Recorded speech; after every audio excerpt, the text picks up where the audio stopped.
Hello and welcome to the Fit Executive Show. Your host, Arne Wildner, lost 50 pounds himself before helping hundreds of other entrepreneurs and executives sustainably lose weight and take charge of their health. In the Fit Executive Show, you'll learn field-tested weight loss strategies and how to effectively juggle your successful life and staying fit at the same time. Please welcome your host, Arne Wildner. Hello, and welcome to this week's show. Hello. Episode of the Fit Executive Show.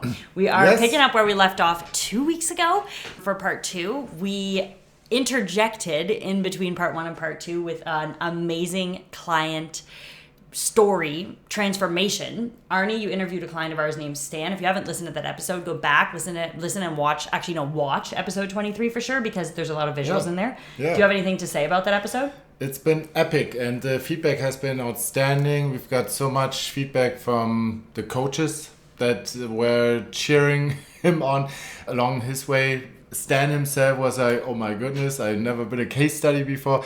Then we also had potential clients being like, okay, what do I need to do to work with you? Yeah. And the answer is go to fitexecutive.co, that is, and book a health audit. It's free. It's a 50-minute call with one of our performance advisors where they take a look at your situation, take a look at your goals, and then walk you through kind of the 4 areas that we optimize and how that would look like in your specific situation, give you some nuggets to take away with, and then also give you the option to hop on a game plan call where we dive deeper into this and develop a custom step-by-step game plan for you. So okay, before we get into pitch.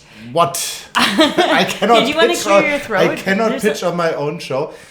How about this? I can cut it out. No, it's okay. Okay, fine, good. So, hey. Yeah, there you go. You sound better now. You had like a little frog in your throat, but it's okay. I've been talking a lot these days. We've had this man is zooming and looming. For anyone who doesn't know, Loom is like a thing where you can do a screen recording. We've been training up our team, shooting a lot of screen recordings. Our team is remote, so that's kind of how we do training. It's been super fun. We just, my little life update is that we just finished an amazing team meeting.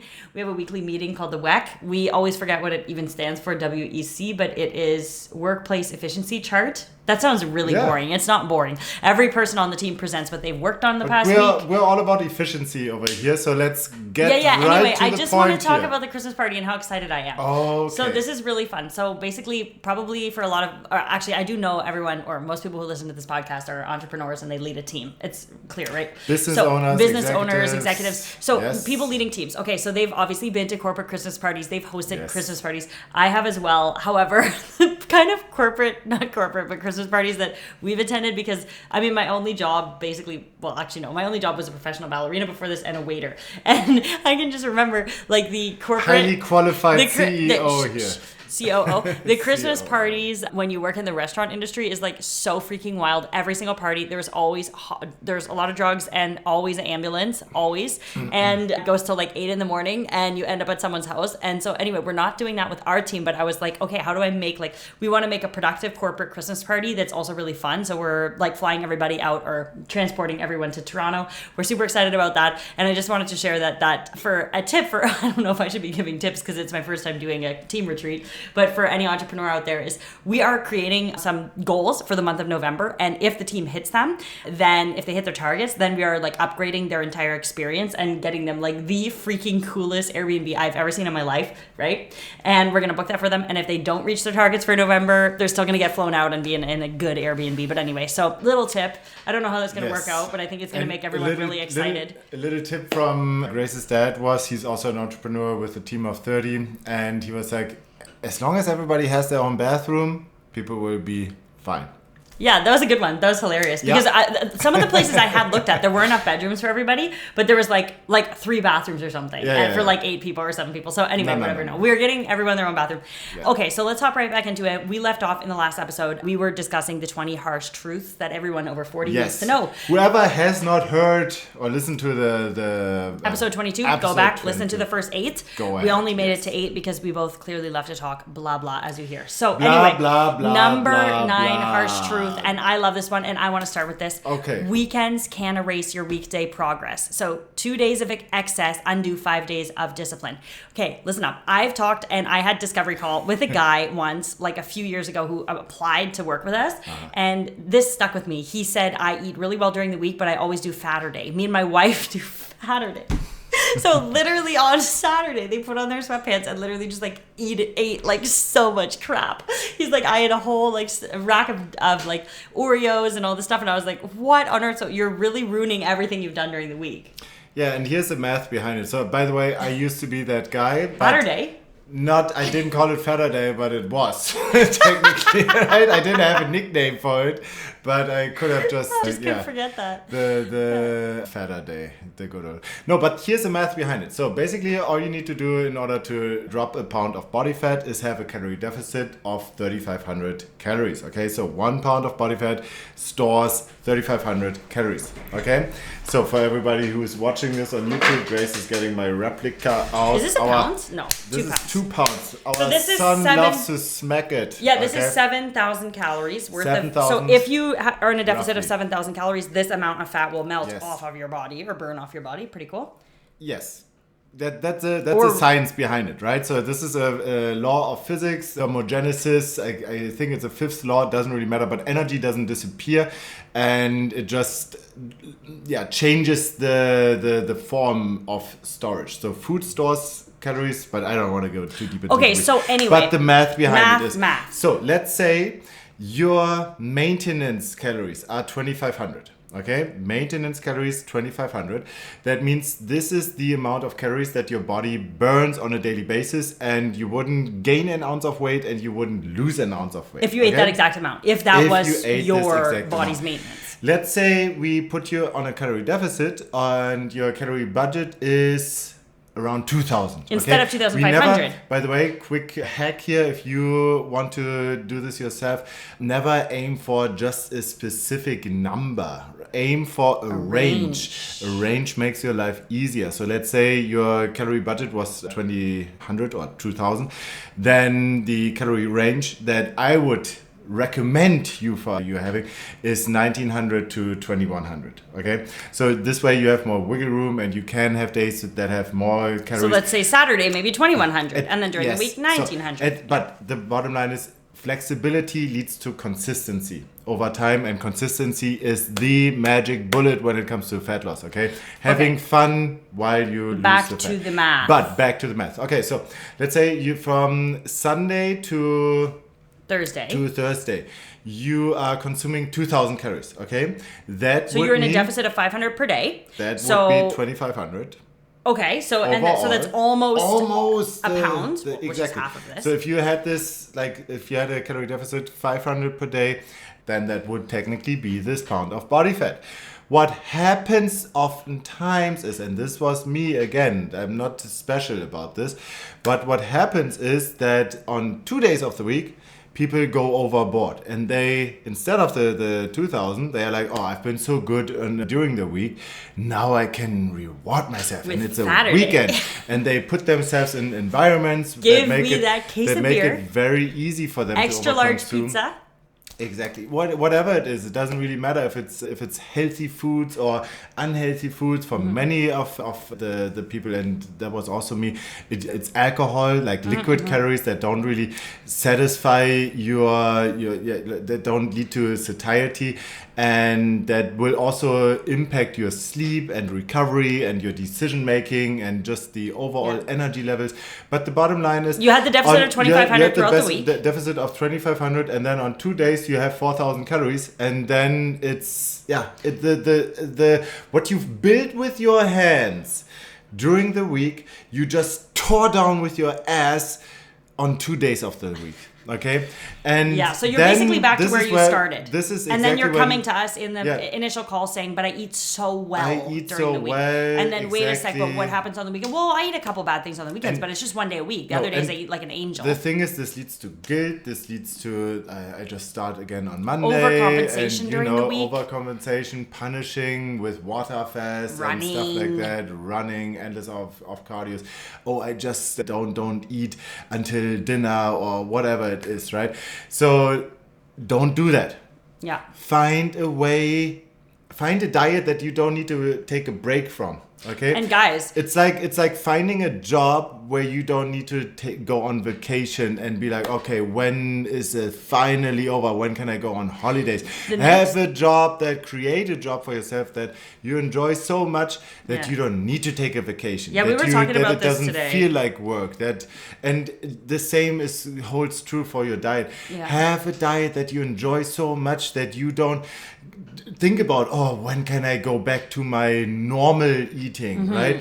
If you constantly watch the clock, then you're not going to make it there. Okay, so now we're going to just segue directly into number 10, which is perfect for this, is that your environment dictates your choices. If junk food is in the house, you'll eat it. Stock your home for success. Not only that, put yourself in places where you can succeed. And also, your environment, it's not only like, if I go out with these friends to the golf club and we play 18 holes, afterwards we're going to sit at that restaurant and have dinner and we're going to have fries and a club sandwich or whatever it is. Okay, you can, if you are really, if being in that environment is a must-have for you, a must-have is playing those 18 holes with your buddies, which you do every Thursday, whatever. If that is a must-have, then maybe you cannot dictate the environment, but you can dictate your body's environment, which would be how full are you when you show up there? Did you have a couple protein bars in your bag for you to eat while you're on the green? So when you show up at the clubhouse, you order a salad instead of fries with your club sandwich because you're not freaking starving from walking 18 holes or whatever it is. And maybe you instead of ordering a beer, you get an alcohol-free beer, whatever it is. But your environment is not only where you are, because for some people, they're like, I don't want to take myself out of going up to the fishing cabin with the boys or playing in the golf. Why would you do that? So exactly. So you can put your body in the environment to succeed there. But when you're at home, junk food, keep it out of there, stock it for success. It is impossible. And I would say Arne and I eat like generally pretty well. I mean, we're super fit. So look at us, look at the results. I'm not afraid to say that. It's the truth. And our environment is like, we don't really, I do like a little sweet treat, but I don't overstock on it. Even if I'm ordering chocolate bars or some sort of ice cream for myself and it's like, it's on sale, I should just buy all of these. Or like, I want to buy like 5 different chocolate bars. I would never, because I would eat all of those during the week, Yes. So surprisingly, I have a couple of things to say. So, shocker. Okay. If you want to make it easy for yourself, put the stuff that you want to eat less of or not at all. Ideally, Arnie's rule is whatever is in the house will get eaten some point. Great rule. Okay? Yeah. That is Arnie's law. Okay?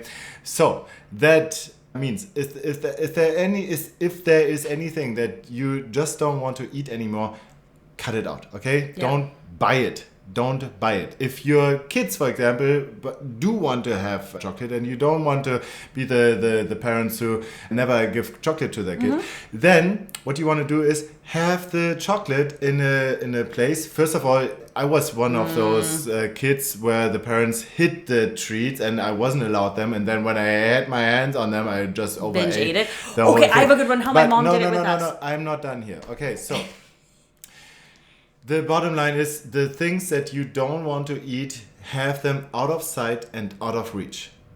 Very simple rule. Out of sight, out of reach. And the things that you do want to eat, like high protein yogurts, lean chicken, deli meats, fish, seafood, stuff like that, high protein foods. Also the color foods, the fruit and the veggies, always your favorite. Have them at your house. Okay, surround yourself with those foods. Have them out. Have them cut. Have them out. I bought all new see-through Tupperwares, like glass instead of plastic, and that's where we cut the fruit and stuff and put it in the fridge. I have more to say. Okay, you always have more to say. Yes, I do. So the thing is, it doesn't only apply to your physical environment. It also applies to your human environment. Okay, that's what I was saying. Exactly. You want to let your closest, your family, your friends, the closest people around you, your loved ones, you want to let them know what you're doing and why. This is the most important thing, because if you're like, hey, I'm losing weight right now. They're going to try and save you. They will you try look to great. rescue you. No point. You're the thinnest one of all your friends. Does that mean I need to lose weight too? Yes. They will try to save you. They might feel judged. They might want to pull you back. No, but they do this because they love you. Yeah. They do this because they love you the way you are. And if you tell them why you're doing it. I'm trying to lose weight, or I am losing weight right now. I'm transforming my body. I joined this program, whatever it is. Tell Tell them why. Because I want to crawl on the floor with my grandkids. I want to be a better father. I want to be a better leader in business because I want to shop the sexy clothes. I want to feel great inside my body. I want to have more energy. Or because we're going on that hiking trip next summer in the Himalayas or whatever it is, and I'm going to beat you guys up to the top of the mountain. Whatever. Or I'm going to play with my grandkids, or a good one. And then, let's move on here. But so you want to tell them the what? What are you doing? The why are you doing this? And then also the how can you support me on this, right? So for example, by not shopping those treats that I have identified as my trigger foods. Okay, so trigger foods, two-edged sword. You probably don't want them in your house, or you want to include them on purpose because there are no off-limit foods. If you think these are good food, those are bad foods, Google Oreo diet or Twinkie diet. There are countless examples of people who've lost weight, of experiments of people who improved all of their biomarkers, eating a convenience store diet, okay, eating nothing but McDonald's, but they maintained a calorie deficit and their cholesterol markers improved, their triglycerides improved, just simply from losing weight, insulin sensitivity improved. Exactly. Because they lost weight, because they were in a deficit. So the bottom line is design your physical environment on purpose, like have your gym on the way to work or from work, or make your home gym as nice as possible with Arnold Schwarzenegger posters on the wall, or have naked women, whatever you prefer. Whatever. Okay, guys, no, I have something to say. Okay, please, can I jump in? No, not yet. So. And then also design your kitchen on purpose, your workplace, your car. Have some protein bars in the this little glove compartment. Glove compartment, yes, Handschuhfach auf Deutsch. Yeah, but if you have too many, you'll just if you had Quest bars in your glove compartment, you'd eat those all day. You want to have the sweet spot of pleasant taste, but not necessarily overeat. Yeah, so I wouldn't overeat on Quest bars. You love Quest bars. I do love Quest bars. I do love other protein bars too. I'm not hired by Quest, but the bottom line is have something in the places where you are the most. Can I and just then also say, design your human environment on purpose. Yes, please, Grace. This is a two-person. Next time you're doing a solo episode. I want to say, number one, ladies' night when I was little, and I have to just preface this by saying that my mom instilled a really, really, really good, at least in me, I have 3 sisters, I can't speak for them, but instilled a really good food mindset where nothing was forbidden, and we definitely ate chocolate and chips and ice cream and candy, but we didn't even really want it that much because it wasn't forbidden at all. It was just we're getting ice cream, cool, nice. It wasn't oh my god, I can't wait to eat so much ice cream, and that's good. And then now I have a great relationship with food. I can thank her and my dad for that. But basically what we did was ladies' night was, let's say, every Tuesday. And if you have kids and your kids, you don't want to forbid your kids chocolate or chips or candy. You want to, create a healthy environment with food as well. And you don't want to say, we don't have junk food in the house and we don't eat junk food and we only eat clean here, because believe me, that will make your kids, I'm not a child psychologist, but that will probably make your kids act out and go to the corner store when you're not looking and buy chocolate. If you say that's bad. So anyway, because kids like to do what their parents tell them not to do, which I'm learning. What we did was once a week, we would actually go out all together to the corner store, buy our favorite chocolate bar, come home, watch a movie and eat it ladies' night while my dad was working late. So basically you can make it into a thing where you're not forbidding it, but you're not having it in the house. You are going out, you are getting it. And it is one thing where it's I can totally build this into my calorie plan, because I know on Tuesday or whatever night, I am going to eat a chocolate bar, which I freaking love, a Kit Kat once in a while.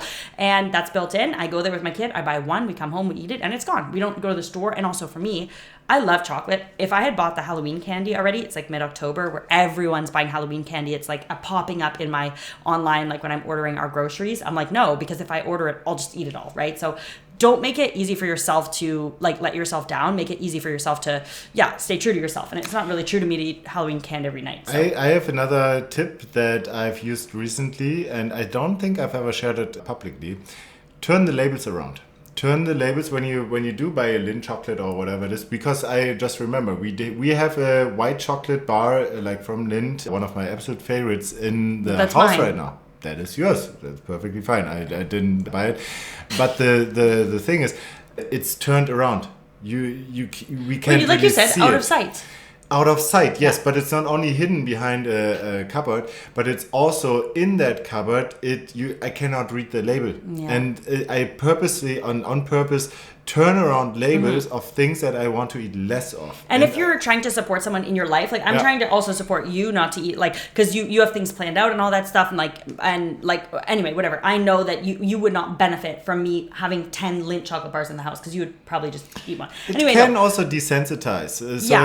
Anyway, if you are trying to support someone, know yourself. If we work with a client, we find a way. But different the way I support Arne is I buy like sweet things, or actually no, I buy chips, and he doesn't like potato chips. So that is the treat that I kind of choose for myself, because I know it's not going to be a temptation for him. I've never seen you once be tempted and like eat chips, right? But that white chocolate bar, I can't believe you haven't eaten that yet, because it's his absolute favorite, guys. It is hands down his favorite. It was an accident. It came in Instacart. It was a replacement. 10 years ago, I might have eaten it right away. I probably would have, but now, because of all you can support the people. Because of all the strategies that we use here in our coaching, it's easy. It's easy for me not to eat it. I feel full. I feel satisfied. I make all of the meals that I eat so good that I don't miss the chocolate bar. Okay? I apply what we call our 5S executive nutrition design system. That means every meal that I eat is speed and simple, or quick and simple. So speed and simplicity are the first two S's.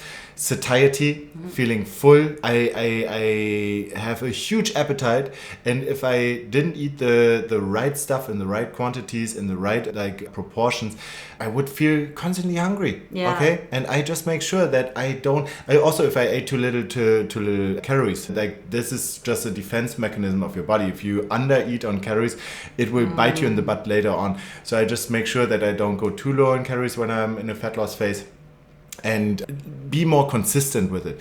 And then the fourth S, social flexibility. The fifth S, it needs to be super tasty. And when all of your meals check all of those 5 boxes, it's going to be a walk in the park to stick with your diet. Yeah, for sure. Yeah. Okay, so also we don't really. Okay, yeah, we'll move on for sure. But this is relevant, since now that I know we have actually quite a large audience of, let's say, wives or husbands of people who are in our program, because spouses, right? So for the spouses, if you're supporting someone on their journey, definitely, like I said, if you're going to have any sort of treat foods, I don't want to say it, but anything that might not be in line with your spouse's path right now, maybe get something that they don't like so they're not tempted. And then also make it easy for them to win. We always ask our team, what can we do to help you win? And what I do to help you win when I know you're working, for example, a super long day. Like I knew yesterday you'd be in calls until like 9 p.m. and you have your pre-chopped salad like ready to go. And I thought, I'm making protein for myself. I'm roasting salmon. I'll do a double portion so that Arne has something quick to grab, and it's that's actually super helpful. Yeah, pure protein. So you can make the environment, back to the point, make the environment really like great for the person in your life who's doing this, and just remember why they're doing it. Correct. Yeah. Okay, so alcohol. Oh, the joint pain. Okay, joint pain is not just aging. This is number 11. Weak muscles put the stress on your joints, and strength training protects them. Okay, how does strength training protect your joints? Well, so your joints are connected to your muscles, and the connective tissue is called ligaments and tendons, and they all work in synergy together. And the thing is, your body cannot grow muscle mass without your joints and the whole system getting stronger. So by the way, it's not only your muscles that are getting stronger, it's not only your joints that are getting stronger, it's not only your ligaments that are getting stronger, it is also your nervous system that is getting stronger. So true. Your autonomous nervous system is the thing that you cannot control consciously, except for some parts through your breath, and breath work is very legit when it comes to manipulating your autonomous nervous system. Also things like posture and your mimic and your gesture, the state you put yourself into. But this is not the today's topic. So the bottom line is, your joints are aching because you use them in the wrong way, and use them in the wrong way can also mean you didn't use them enough. You didn't support them. You didn't use them in the right intensity, in the right movement patterns.